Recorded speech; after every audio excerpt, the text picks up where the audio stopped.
We already applaud that. It's the second time. Okay, so my name is Idan Tapiro. I'm 42 years old. I live in Israel. I have 3 kids, lovely children. Amir, 6, Itamar, 11, and Inbar, 14. You can see that the photos are not updated because something has happened when they get to these ages. They are become ugly, and we don't want to picture that. I'm suffering that at home. You don't need to suffer it also. I think I'm owner of HRplus. HRplus is the biggest digital content and advisor of HR strategy in companies. I was the HR global VP of Coca-Cola company, 9,000 employees, the global one in Uzbekistan, Romania, Turkey, and Israel. I was the CEO of Coca-Cola company. And before that, I was in training agencies and everything. But the main issue that bothers me is this data. For the one that can't read Hebrew, you can see that Israel is in lower place in production per hour. Do you know that? Did you know that? Yeah? How many hours do we work in each week, in average? In Israel, yeah, in Israel. Previous lecturer said 4. 4? Yeah. The 4 is the time that we actually work. But how much time we are at the office? 42 and a half, something like that. 45, sorry. But in the OECD, what is the average? 38. So it's, no, this is dollars. This is not hours. So we are working 1 day more than the OECD. 7.5 hours that we are working more than the OECD. This is the production per hour. Okay, we are talking about the startup country and everything, but at the end, we are working our ass, and this is our production. It takes all the Totzar Golmi, the GDP, okay, and divided the hours and the amount of people that actually work. So the Orthodox and the Arabs are not included in this, that not working, okay, are not included, okay? So when the OECD tries to analyze this session, it says that we have 2 problems, and I will focus on one. The first one is automation. Israel is behind the OECD by taking in the factories and the industry the automation. Okay, for example, automation machines are. We are thinking about whether we have to get the price higher, and we are afraid of that. So we are not taking automation machine. So we put that, and we are. I think that we managed to take like human resource in order to do the automation machine. Think about how many tasks you are doing each day that a machine can do and replace, okay, this task, not you, the actual task, okay? And I want to focus on the human resource. And when we asked the OECD, the Angel Gurria, the OECD, we asked him what are the main gaps in the human resource, and he said skills, skills, skills in Israel, okay? But they talk of traffic also. What? This is the automation. Part of the problem is the automation on traffic, okay? Because you don't have like mass transportation, okay? But I want to focus on the human resource. The first skills is the education system. The education system is not taking our kids and prepare them for the actual work. For example, my kid Itamar is 11, is in 6th grade. It's taking the report card. It takes, I think, very good in English. So I try to, I don't know, talk with him, okay, in English. 1 sentence, 2 sentences. The kids doesn't know how to talk English. They know how to pass tests in English, but they don't know how to talk. The second skills is the academic. The academics in Israel are not related to task position related. And this is the main issue. My wife, called Sivan, She's taking their second degree in education. And one of the courses that she needs to task is statistics. What is the relationship between statistics and education? Can you see? There is no. This is a mandatory course that the Malag want us to go through in order to get the second degree. Yeah, but I guess you don't need to analyze research in education because you need to analyze the kids, okay? The third part, the third part in the skills is the practical practice. How many of you get professional training in order to do your job? To do the exact position that you are just doing now? Or you just make on-job training in order to get to your position? In Israel, we are not taking professional classes. We are taking some webinars, like conference like that. On-job training, this is the new agile training for HR. Okay, you will sit with someone. He will explain you what to do. The production per hour of him is really low, so you are practicing mistakes. Okay? And at the end, we are not getting the standard way of working. And this is the issue that makes us less good than the OECD. We are managing all organization resources, everything. But the main issue that we are not managing is the people capabilities. We have dashboards of practically every KPIs in the organization. But if we were in one company and I want to measure your capabilities, I can't do it. Because in Israel, there is no competency dashboards. They are only doing the task. Okay, you know how many tasks you are doing. You know how many reports you are doing, but you don't know what is your capabilities. You don't know what is your core competency. We are not measuring the people, we are measuring what they are doing, not what they are capable to do, okay? And if we are not measuring the human capital, we can't maximize it. We are just thinking about what he is doing now and not what he could do in the future. Did I explain myself? Everything's okay? Okay. If you have questions, you can ask.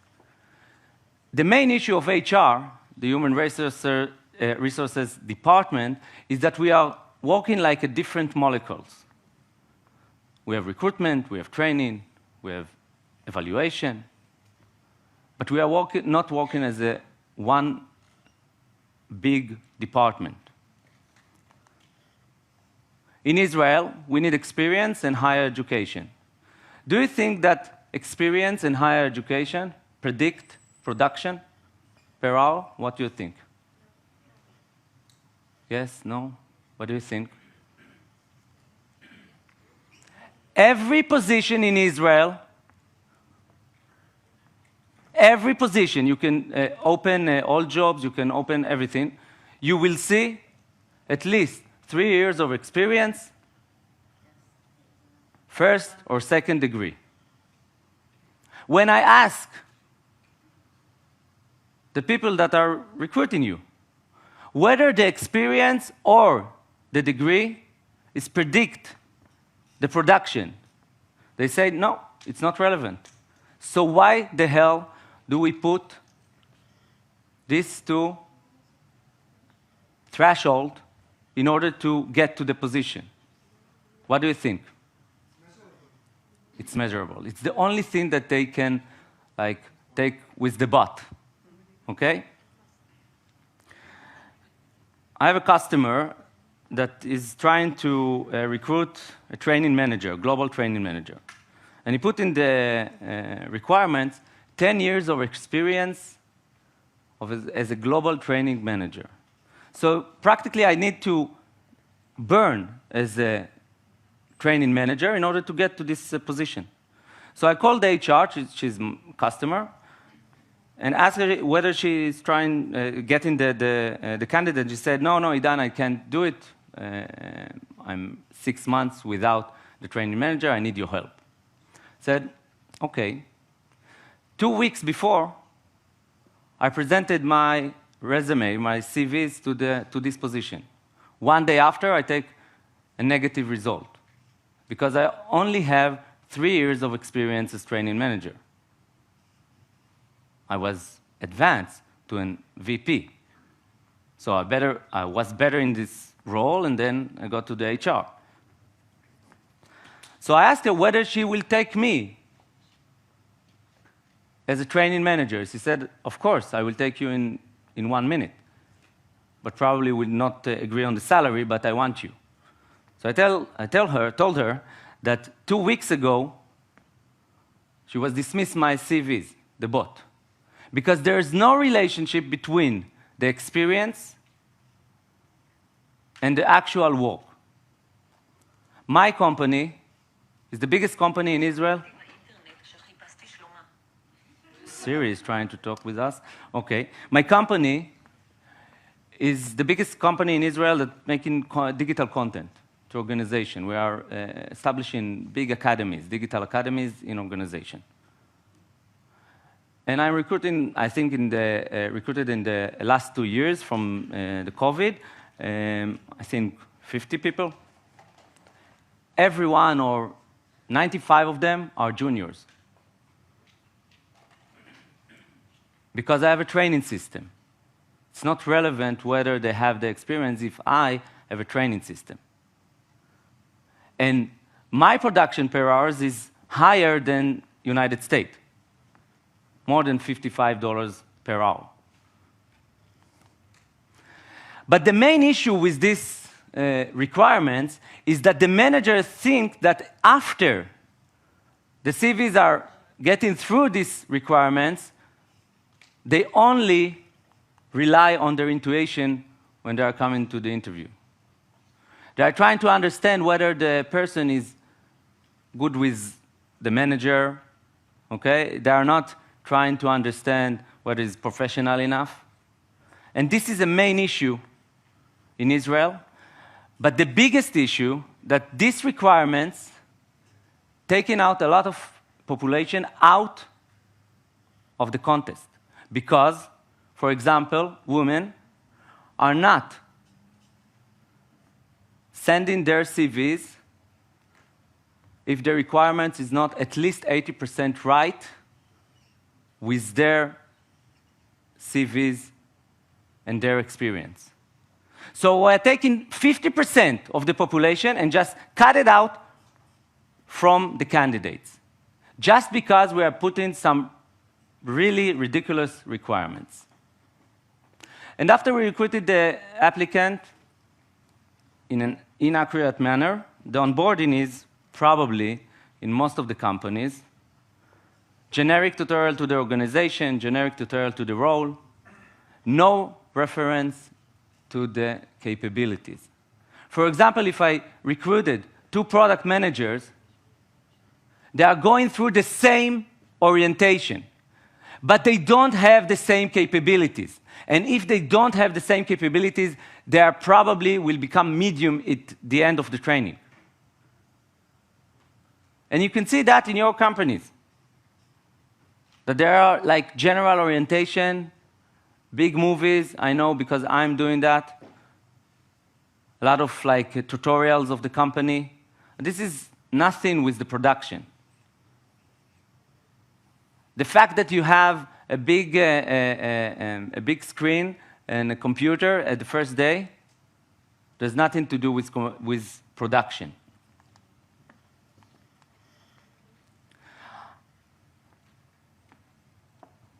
We are investing in professional training. How much from the HR budget in percentage we are investing in professional training. In the OECD, it's 22%. How much in Israel? 12? 5. Okay, you are optimistic. Only 3%. I don't know why the numbers, okay. Only 3%. This is a big issue in Israel. Do you remember in the COVID, we have 1.5 million people that were at home, unemployment. How many professional trainings do the government, the country, take out to this 1.5 million?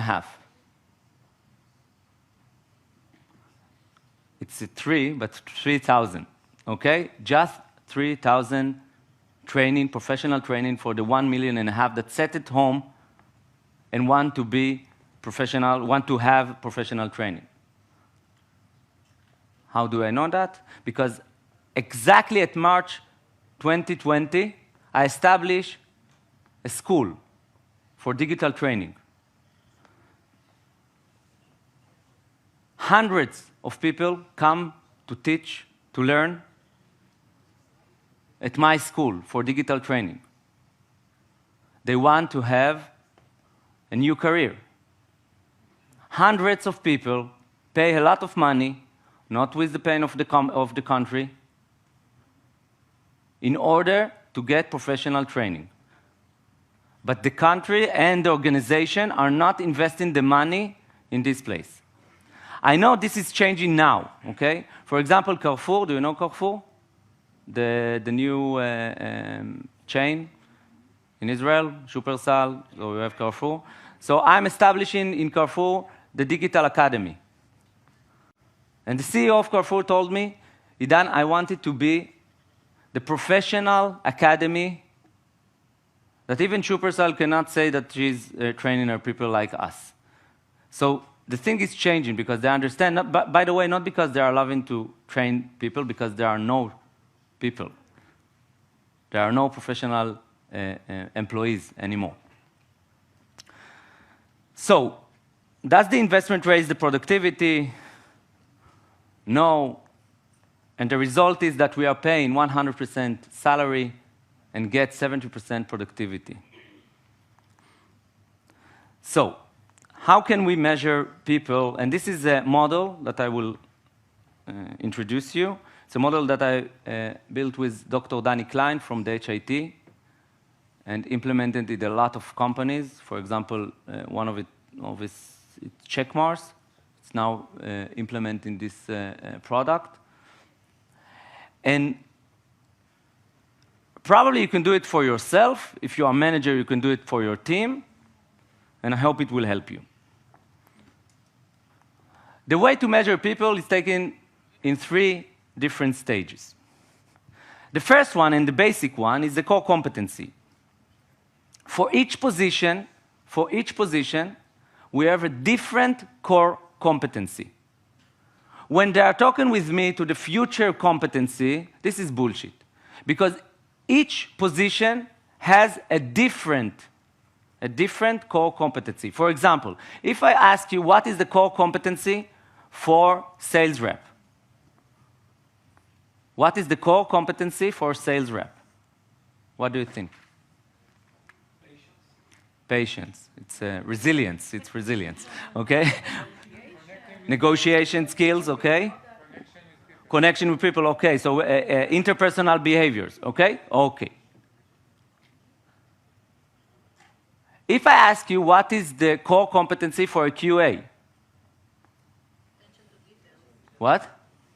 Attention to details. So, do we understand that a person that has capabilities for a sales rep probably will have difficulty in QA? Because this is 2 competencies that are in different part of the brain. Did I make myself clear? So, this is when we are talking about position. But we can talk about it, I think, in tasks. For example, I am a product manager, but I have different tasks. So probably some of the tasks I can do better than others. A good manager distributes the tasks according to what? To the core competency, not the people, the core competency of the people. Did I make myself clear? Okay. So the core competency is the first stage. We have it, we need to have it, but it's not only the first, only the thing that makes the production. The second thing is the professional competency. I can describe it by demonstrate my abs, for example. I know it's difficult to imagine, but imagine that I have stomach abs, okay? I know it's difficult, but it will be okay. If I want to make this visible, okay, what do I need to do? What? No, I don't have abs. I said, if I want to have abs and then make it visible, okay, what do I need to do? Exercise, workout. Why don't you send me to a webinar that talks about how to do, I don't know, exercise? You are sending me to exercise, right? So this is the same thing in core competency. You can't learn and develop planning and organization skills by going to a workshop that's talking about how managing the time. It's not working. This is knowledge. This is what the academy does.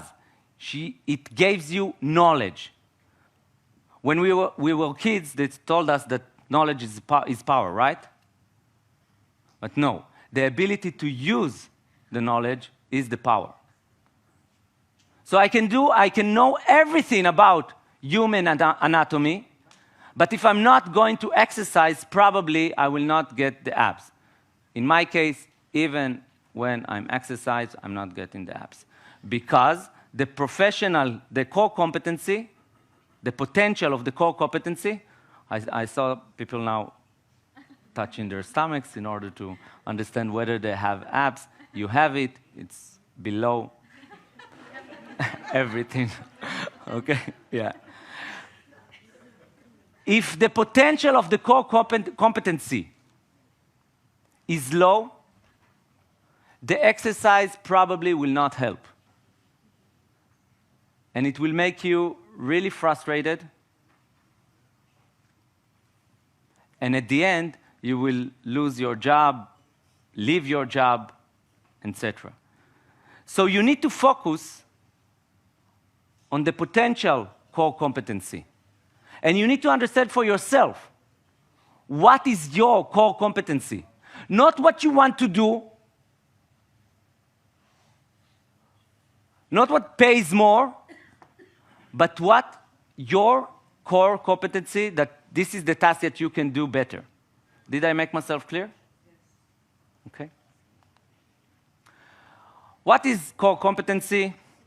It's something that you can see, okay? Like, I know in Israel, when we are putting in some ads, like Rosh Gadol, you know? Rosh Gadol in ads, it's not something that you can see. But planning an organization, it's something that I can see. For example, this is core competency, one of the 35 core competency of the OECD. If you want, I can send you the list and the digital tool, okay, for mapping the core competencies. But this is one. Try to analyze yourself, your teammate, your colleague, your employee, your son, okay, your daughter, your spouse, whatever you want, and try to map this person 1, 2, or 3. 1 is really low on planning an organization. It's like מכבה שרפות, okay? The second one is doing it good. And the third one is really proactive in planning an organization. Try to map your colleague, whatever employee, or something.